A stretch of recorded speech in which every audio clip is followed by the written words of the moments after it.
Short book के chapter 3 Ranga's marriage को।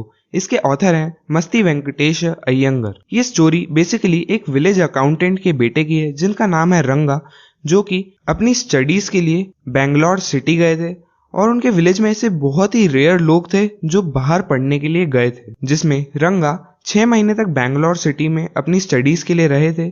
और ये स्टोरी तब की है जब वो वापस आ जाते हैं। इस स्टोरी की स्टार्टिंग में ऑथर एक कन्वर्सेशन बिल्डअप करने की कोशिश करते हैं रीडर और अपने बीच में, जिसमें वो बहुत ही इनफॉर्मल टोन में स्टार्ट करते हैं कि आखिर उन्होंने इस स्टोरी का नाम रंगाज मैरिज ही क्यों रखा, बल्कि वो इसकी जगह पर कोई फैंसी टाइटल भी रख सकते थे, जैसे कि जगन्नाथ विजया या गिरिजा कल्याणा। फिर ऑथर कहते हैं कि पर ये इनकी स्टोरीज नहीं है, जैसे कि ये जगन्नाथ की विक्ट्री की स्टोरी नहीं है या फिर ये गिरिजा की वेडिंग की स्टोरी नहीं है, बल्कि ये उनके विलेज के ही एक लड़के जिसका नाम है रंगा, उसी की मैरिज की स्टोरी है। इसीलिए इस चैप्टर का नाम है रंगाज मैरिज।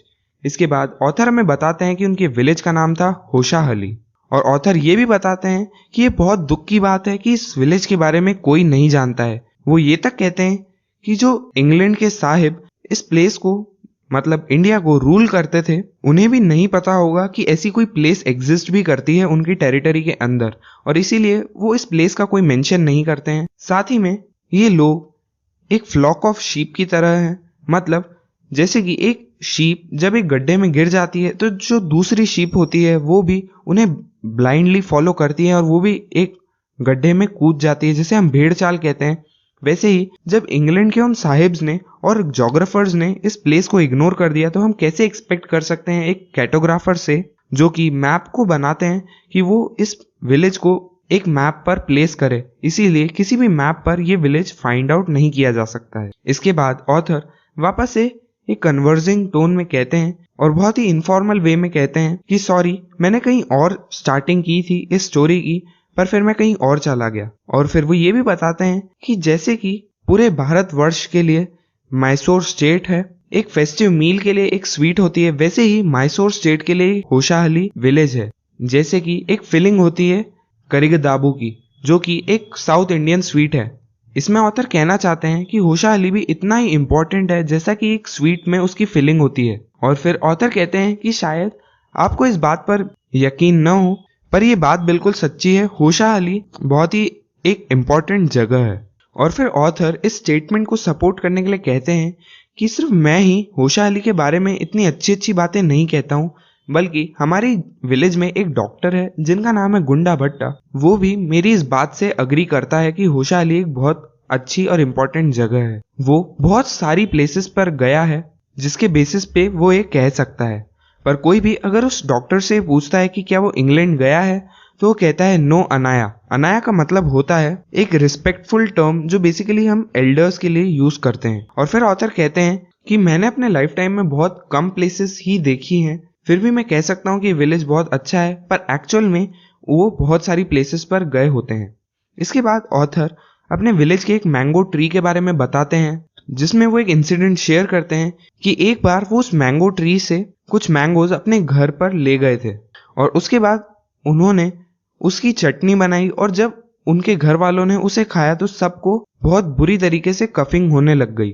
और जब वो डॉक्टर के पास गए थे तब डॉक्टर ने उन्हें इस फ्रूट की स्पेशल क्वालिटी के बारे में बताया था। इसके बाद ऑथर कहते हैं कि हमारे यहाँ पर सिर्फ ये मैंगो ही स्पेशल नहीं है, बल्कि हमारे यहाँ पर एक विलेज पॉन्ड में एक क्रीपर भी है और उसके फ्लावर्स बहुत सुंदर हैं, पर उसकी अगर आप कभी भी वहां पर जाएंगे और उसके वहां से उस क्रीपर की सिर्फ 2 लीव्स अगर अपने घर भी ले आते हैं, तो ऑथर बताते हैं कि फिर उन्हें अपने आफ्टरनून मील के लिए सर्व करने के लिए लीव्स की कोई जरूरत नहीं पड़ती है। इसका मतलब है, जैसा कि हम जानते हैं कि साउथ इंडियन विलेजेस में लोग लीव्स को यूज करते हैं प्लेट्स की तरह, तो इसमें ऑथर कहना चाहते हैं कि उस क्रीपर की लीव्स इतनी बड़ी थी कि वो आराम से उन्हें प्लेट्स की तरह यूज कर सकते थे अपनी आफ्टरनून मील में।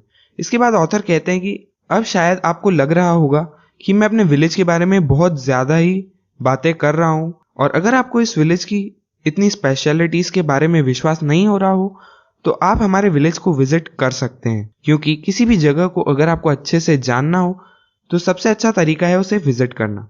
तो यहाँ तक की स्टोरी में ऑथर हमें अपने विलेज के बारे में बताते हैं। इसके बाद ऑथर हमसे कुछ इंसिडेंट्स शेयर करते हैं कुछ 10 साल पहले के, जिसमें वो बताते हैं कि 10 साल पहले इस विलेज के लोगों को इंग्लिश बिल्कुल भी नहीं आती थी, और जो विलेज अकाउंटेंट थे वो ऐसे पहले इंसान थे जिन्होंने इतना करेज दिखाया कि वो अपने बेटे को बैंगलोर भेज सकें अपनी आगे की स्टडीज को कंटिन्यू करने के लिए। पर अब 10 साल बाद सब कुछ बदल चुका है। अब यहाँ पर विलेज में बहुत सारे लोग इंग्लिश जानते हैं और हॉलीडेज के टाइम पर यूजुअली लोगों को आप स्ट्रीट पर इंग्लिश में बात करते हुए देख सकते हैं। और फिर ऑथर बताते हैं कि जब पहले के टाइम में कोई भी इंग्लिश में बात नहीं करता था और कोई भी इंग्लिश वर्ड्स को यूज नहीं करता था, बल्कि सब कन्नड़ में ही बातें करते थे जो कि उनकी लैंग्वेज थी।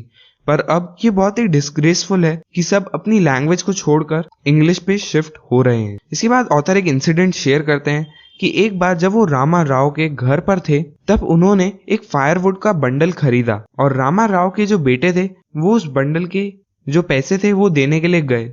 और जब उन्होंने उस वुमेन से पूछा कि ये बंडल कितने का है तो उस वुमेन ने रिप्लाई किया 4 पाइस। और उसके बाद रामा राव के बेटे ने रिप्लाई किया कि उनके पास चेंज नहीं है और वो अगले दिन पर आ जाए। पर उस वुमेन को बिल्कुल भी समझ नहीं आया कि आखिर इस वर्ड चेंज का मतलब होता क्या है। और ऑथर ये भी बताते कि उन्हें भी इस वर्ड का मतलब समझ में नहीं आया था जब तक वो अगले दिन रंगा के घर पर जाकर उन्होंने ये नहीं पूछा कि इसका मतलब क्या होता है। तो इससे ऑथर हमें एक्सप्लेन करना चाहते हैं कि उस टाइम पर इंग्लिश जो थी वो इतनी वाइड स्प्रेड नहीं थी उनके विलेज में और ज्यादा लोग इंग्लिश के बारे में बिल्कुल भी नहीं जानते थे। और तब जब रंगा बैंगलोर से अपनी स्टडीज को कंटिन्यू करके घर वापस आया था तो एक बहुत बड़ा इवेंट था उनके विलेज का। जो लोग थे वो दौड़ते हुए उनके घर के डोर स्टेप पर पहुंच गए थे और रास्ते में आते हुए वो कुछ फ्रेजेस को यूज कर रहे थे, जैसे कि अकाउंटेंट का बेटा अपनी पढ़ाई कंटिन्यू करके वापस आ गया है, जो लड़का बैंगलोर गया था वो वापस आ गया है, या फिर रंगा आ चुका है चलो उसे देखकर आते हैं। इस टाइप के फ्रेजेस को यूज करते हुए जो लोग थे वो सभी रंगा के घर के बाहर पहुंच गए थे।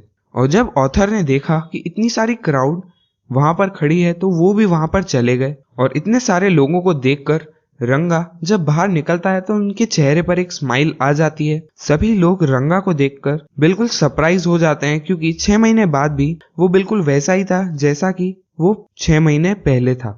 उसके बाद जैसे ही रंगा बाहर आता है एक ओल्ड लेडी उनके पास जाती है और उनके चेस्ट पर अपना हाथ रखती है और कहती है कि जनेऊ अभी भी वही है और वो अभी तक अपनी कास्ट को नहीं भूला है। ये बेसिकली एक थ्रेड होता है जो कि ब्राह्मण्स पहनते हैं। और फिर वो वुमेन जैसे ही वहां से जाती है रंगा को हंसी आ जाती है और जैसे ही लोगों को रियलाइज होता है कि वो बिल्कुल वैसा ही है जैसा वो पहले था, उसके पास वही सेम हैंड्स हैं, वही आईज है, वही नोज है, वो क्राउड भी बहुत देखते ही देखते बहुत जल्दी वहां से गायब हो गई।